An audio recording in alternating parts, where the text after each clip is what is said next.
Welcome back to the Coach Patilla Show. We're with Tobin Buckner, shooting live from Transformations Barbershop, Carmine Robinson, home of the $8 haircut every Tuesday. When we left, we were talking a lot about athletic recruiting and hearing the story of Tobin and what he went through and what landed him at Northwestern University. The fact of the matter is only a very small percentage goes through what Tobin goes through. Actually, only 20% of high school kids actually are going to experience that year to year. Where the scholarships are given out at a much larger level, but at a fraction of that level is at the Division II and NAIA and National Junior College Athletic Association and the NAIA level. So, you know, those kids are dealing with an entirely different set of rules almost, you could say, because they can go through the same process of marketing themselves, and a Division II school can call them up, an NAIA school can call them up, but they're not offering a full scholarship, they're offering partials. Sure. And what's a lot of parents may not understand is when they offer you a partial, it's usually 25% of what it costs to attend those schools. So you're talking schools that, on average, are in the $30,000 range, $40,000 range. On the low end, maybe $25,000 range, and they're offering you $5,000 to $10,000. And in addition to that, they may offer you an academic scholarship to help close that cost of attendance gap. If you're a need-based family, you may get the $5,500 Pell Grant. If not, you won't receive that.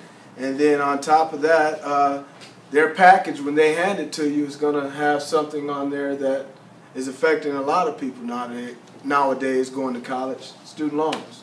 So you can potentially have $15,000 in student loans per year, $60,000 by the time you graduate. So what would you say to a family? I mean, they're getting the offers, but they're getting the offers from the smaller Northwood universities, like where I attended at. They're getting them from the Ashland universities, but these are smaller colleges. They only have 63 scholarships to offer, 36 scholarships to offer at the D2 level, and at the D1 AA level, which they don't always give you full rides over there either. They're partial as well. They only have 63 scholarships. So how do you make that decision? I think the decision is, again, based on what your best offer is.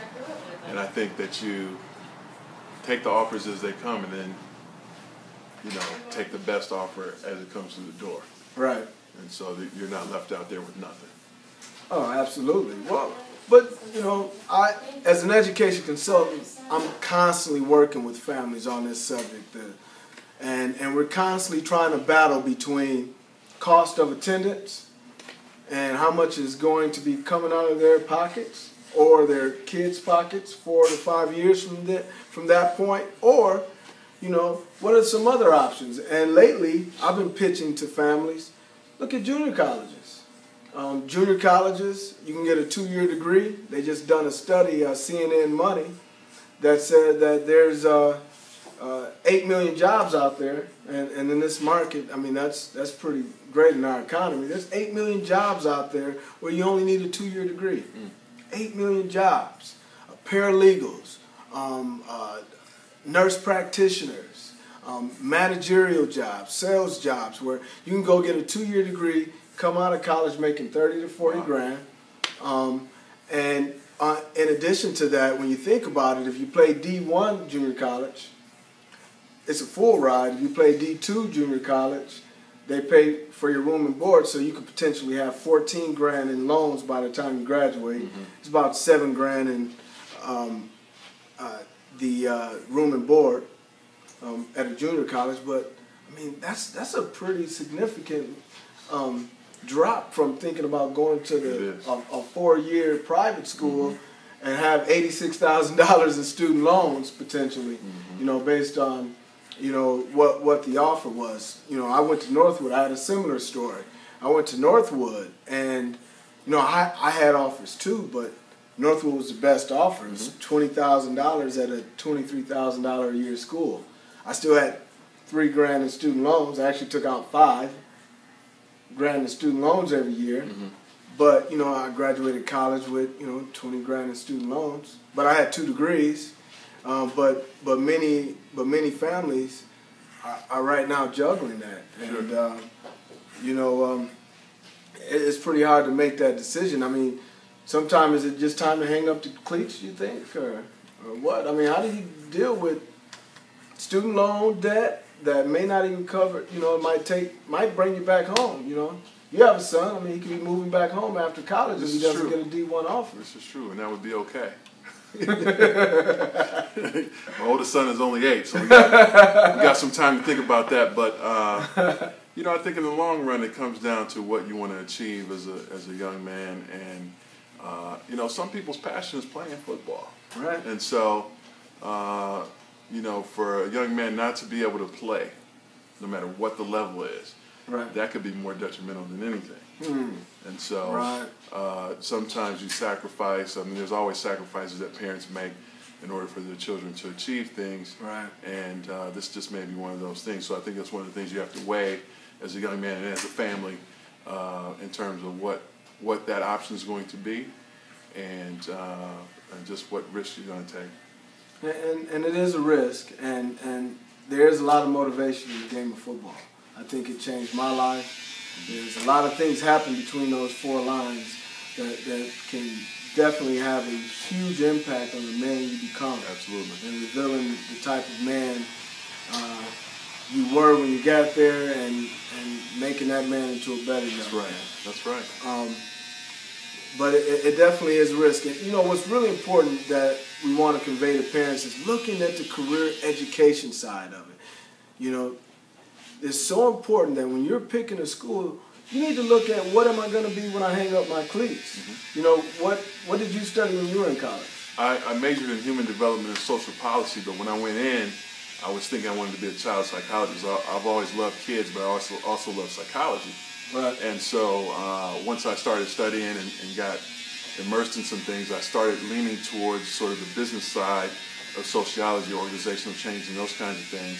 And at the time, Northwestern didn't have undergraduate business. And so even though it has one of the better business schools, graduate business schools in the nation, did not have undergraduate business. And so that was my best way into getting, you know, sort of a business background along with the social policy piece. And so that's how I determined that direction for myself. But, you know, there's a lot of things you can do as long as you're achieving and getting that degree, whatever that degree is. So what does a young man, what do you suggest a young man does as he's thinking about college and he's looking at his choices? Because if he goes to college and starts to switch majors, collegeboard.com has published that when you switch majors, you're adding 6 months on to your graduation date. Mm-hmm. So the more you switch majors, the longer you're there. And nowadays, colleges are pulling money after 4 years. So, you know, that student loan obligation could grow really fast. So how can you start determining, and I write about some of this in my book, Guide to Athletic Recruiting and Career Education, but what type of things helped you start figuring out where you wanted to be at and what type of degree plan you wanted to get you where you are today? I think the first thing that you realize is that you don't want to be in college forever. And so a full-time college student. No, you don't want to do that. Professional college student. No, you don't want to be that guy. And so especially when you're playing sports, you are, shall I say, motivated, right, to move in a certain direction. And so you make choices and you basically need to live with those choices. Right. There's not going to be a whole lot of switching and changing. Of course, there's some opportunity early on in your college career to do those things, but you don't want to elongate that process. And so I would just say, make good choices. Be smart about it, and know who you are also as a young man. Know who you are, know what things are important to you in terms of study, and then hopefully those decisions are made very thoughtfully. Thank you for tuning in, and we'll be back to the Coach Patilla Show.